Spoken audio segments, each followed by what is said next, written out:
15 number प्रश्न पर ध्यान दीजिए। 15 नंबर के जैसा ही 14 नंबर प्रश्न भी है, ठीक है। तो आप 15 नंबर पर ध्यान दीजिए। क्या कह रहा है कि एक निर्माणी संस्था के प्रबंध ने लागत विभाग से संपर्क कर 3000 इकाइयों की लागत जाननी चाहिए। 2000 इकाइयों का लागत का विश्लेषण दिया हुआ है, जिसमें सामग्री, श्रम, प्रत्यक्ष व्यय, कारखाना ऊपरी व्यय, प्रशासनिक ऊपरी व्यय, विक्रय एवं वितरण व्यय, ठीक है। उसके बाद फिर आगे कुछ ब्यौरा है जिसके आधार पर टेंडर प्राइस निकालना है। यहाँ पर सबसे पहले हम लोग स्टेटमेंट ऑफ कॉस्ट निकाल लेंगे, जिसमें हमारा आउटपुट जो है वो 2000 यूनिट है। और बाद में हमको निकालना है कैलकुलेशन ऑफ टेंडर प्राइस, जिसमें हमारा आउटपुट हो जाएगा 3000 यूनिट, ठीक है। चलिए, इधर हम स्टेटमेंट ऑफ कॉस्ट जब बनाएंगे तो सबसे पहले पार्टिकुलर अमाउंट लिख लीजिएगा आप लोग। सबसे पहले आपको दिया हुआ है मटेरियल, तो मटेरियल दिया हुआ है 45,000, मटेरियल 45,000। फिर आपको लेबर दिया हुआ है 25,000। फिर डायरेक्ट एक्सपेंस दिया हुआ है 500। दोनों को जब जोड़ दीजिए तो आपका बन जाएगा प्राइम कॉस्ट, ये हो जाएगा 70,500। फिर ऐड कीजिए फैक्ट्री ओवरहेड। फैक्ट्री ओवरहेड कितना दिया हुआ है? 1000, जोड़कर हो गया 71,500। ये वर्क कॉस्ट हो गया।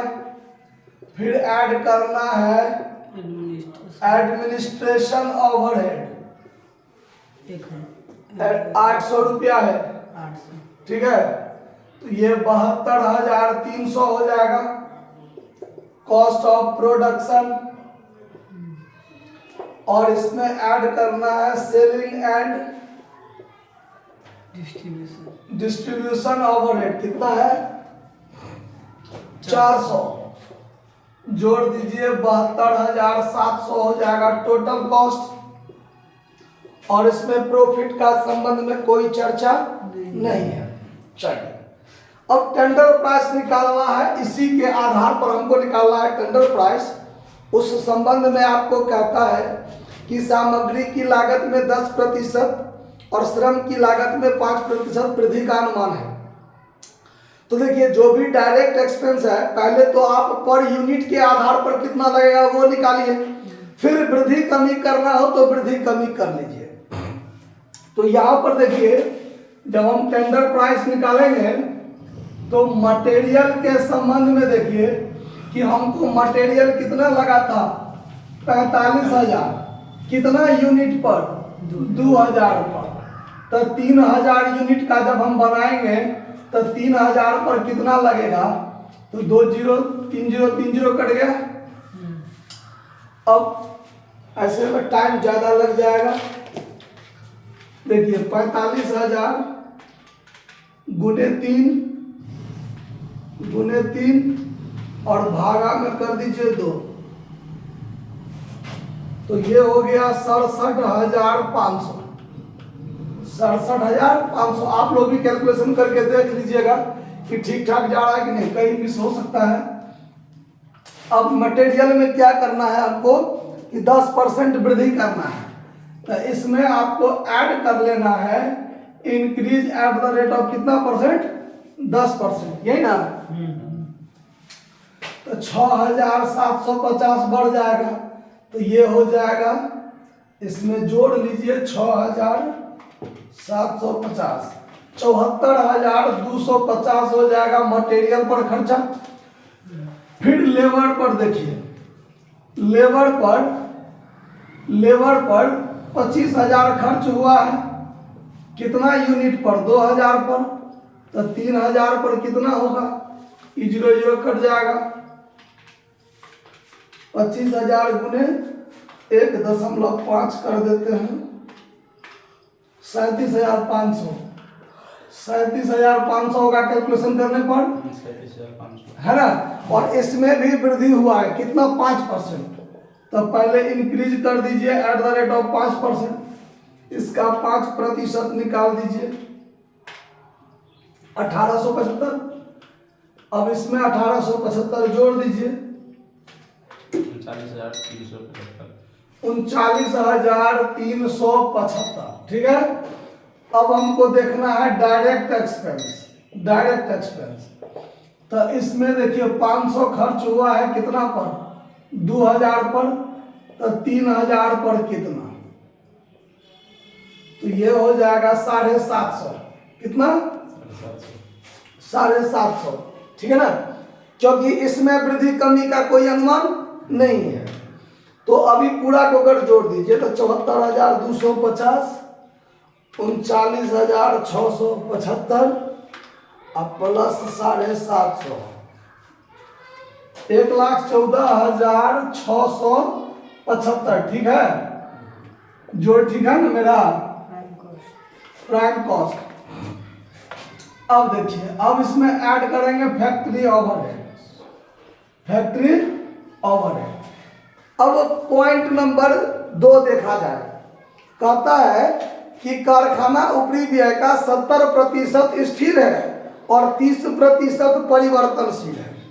तो स्थिर है का मतलब देखिए, जब हमारा फिक्स्ड है कितना, 70%, तो फैक्ट्री ओवरहेड है 1,000, तो 1,000 का 70% फिक्स्ड है, मतलब 700 फिक्स है, और वेरिएबल है आपका 1,000 का 30%। तो अगर कैलकुलेशन कर दिया जाए तो 300। अब ये 300 खर्च हुआ है कितना पर, 2,000 पर, तो 3,000 पर कितना निकालेंगे ना, तो इसका जब कैलकुलेशन करेंगे तो ये हो जाएगा आपको 450। होगा कि नहीं होगा, दोनों को जोड़ दीजिए तो 1,150, इसमें प्लस कर दीजिए 1,150, तो 1,15,825। ये चीज समझ में हुआ ना, कि जितना पहले था फैक्ट्री ओवरहेड उसका 70% तो फिक्स है, 700 फिक्स है, उत्पादन बढ़ेगा घटेगा कोई असर नहीं होगा। वेरिएबल है 30%, मतलब 300। तो 300 खर्च हुआ 2,000 यूनिट पर, तो 3,000 बना रहे हैं, तो 450 खर्चा होगा, यानी टोटल फैक्ट्री ओवरहेड 1,150। ये हो गया आपका वर्क कॉस्ट। अब इसमें ऐड करेंगे एडमिनिस्ट्रेशन।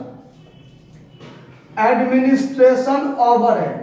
अब इसके संबंध में क्या कहता है, पॉइंट नंबर 4 देखिए, प्रशासनिक ऊपरी व्यय में स्थिर और परिवर्तनशील व्यय का जो अनुपात है 60-40, मतलब 60-40 का मतलब हो गया 60 और 40 मिला के 100, यानी 100 रुपया में 40 रुपया क्या है, स्थिर है, और 60 रुपया स्थिर है और 40 रुपया परिवर्तनशील है, मतलब 60% क्या है, स्थिर है, और 40% क्या है, वेरिएबल है। तो पहले फिक्स देख लीजिए, फिक्स तो पहले हमारा 800 है, 800 का 60/100 अनुपाते में जब बांटिएगा तो 60/100 ही नहीं कीजिएगा, तो ये करके हो जाएगा 480। फिक्स हो गया। वेरिएबल, तो वेरिएबल कितना, 800 गुने 40/100, 320। ये खर्चा हुआ 200 पर, 200 नहीं 2,000 पर, तो 3,000 पर कितना, कैलकुलेशन कर दीजिए, तो ये हो जाएगा आपको 480 भी हो जाएगा। हो जाएगा नहीं हो जाएगा, तो ये हो जाएगा कितना, 960। अब इसमें जोड़ दीजिए आप 960, तो 1,16,785। ये हो गया आपका कॉस्ट ऑफ प्रोडक्शन। ठीक है ना। अब बिक्री एवं वितरण व्ययों का आधा भाग स्थिर है, मतलब आधा तो परिवर्तनशील है। तो अब देखिए थोड़ा जगह का अभाव हो जाता है, यहां ऐड कर देते हैं सेलिंग ओवरहेड। सेलिंग ओवरहेड, यही काम होगा इसमें भी। फिक्स्ड कितना है वो देखिए, फिक्स्ड है आधा, तो ये कितना है 400 ना, तो 400 का आधा फिक्स है, मतलब 200 फिक्स है। अब वेरिएबल कितना है, तो 400 का आधा, तो 200 खर्चा हुआ 2000 पर, तो 3000 पर कितना, तो 300 जोड़ दीजिए 500 होगा ना, फिर इसमें ऐड कर दीजिए 500, तो 1,17,285, ये हो गया आपका टोटल कॉस्ट। समझ में आया बात? अब हमको लेना है क्या, प्रॉफिट। अब इसमें ऐड करेंगे प्रॉफिट और तब हमको प्राप्त होगा टेंडर प्राइस। टेंडर प्राइस तो जोड़ गलती हो गई, का जो गलती हो गया, prime cost primary cost per गलती हो गया है। कैसे? 7 5 12 के 2 होगा। अच्छा 1 मिनट, 74,250 है, फिर है 39,375, 39,375 प्लस 750, 1,14,375। अच्छा 375, ठीक है। फिर इसमें ऐड कर दीजिए 1150, तो 1,15,525। फिर यहाँ पर भी 300 का लफड़ा होगा, प्लस 960, 1,16,485, और फिर प्लस कर दीजिए यहाँ 500, तो 1,16,985, 1,16,985। इसीलिए हम बोलते रहते हैं कि कैलकुलेटर पर हमको कभी कभी इधर उधर नजर चल जाता है, तो आप लोग भी ठीक से करते रहिएगा, प्रोसेस सेम है, ठीक है ना। 14 नंबर सवाल में भी यही चीज था कि प्रोसेस सेम था, उसमें भी जोड़ घटाव में मिस्टेक कर दिए तो वीडियो गड़बड़ा गया था, इसलिए चेक करते रहिए। और आप लोग फिर 14 बना लीजिएगा, ऐसे ही है, ठीक है ना। कैलकुलेटर पर कभी कभी मिसमाइंड हो जाता है, प्रैक्टिस नहीं ना कैलकुलेटर पर, मोबाइल पर करते हैं तो नहीं दिक्कत होता है। चलिए उसमें भी ऐसे ही जोड़ में गलती कर दिए थे, बाद में वीडियो गड़बड़ा गया था। चलिए अभी क्या था, क्या नंबर सवाल है ये, 15। तो आपका टेंडर प्राइस निकल, तो ये चीज टोटल कॉस्ट तक तो निकल गया ना। अब इसमें प्रॉफिट जोड़ना है, तो प्रॉफिट के संबंध में सवाल कहता है विक्रय मूल्य पर 25% लाभ अर्जित हो, यानी टेंडर प्राइस पर, यानी ये जो टेंडर प्राइस है ये एक तरह का सेल्स प्राइस होगा ना। तो हमको सेल्स तो पता नहीं है, सेल्स यदि पता नहीं है तो टोटल कॉस्ट गुने 100/100 minus percentage profit on sales, ये चीज करके सूत्र निकालते हैं हम लोग। 1,16,985 गुने 100 और बट्टा में 100 माइनस 25 करेंगे तो कितना हो जाएगा 75। तो इसमें गुना कर दीजिए 100 से और फिर भागा दे दीजिए कितना से 75 से, तो 1,55,980 होता है अपना में आंसर 1,55,980। तो ये हो गया 1,55,980 टेंडर प्राइस, और इसी का तो 25% प्रॉफिट लेना है, तो 38,995 प्रॉफिट हो जाएगा। तो प्रोसेस सेम है, इसी आधार पर जो है सो आपका सवाल 14 नंबर भी बना लीजिएगा, कोई दिक्कत नोट कर लीजिए। धन्यवाद।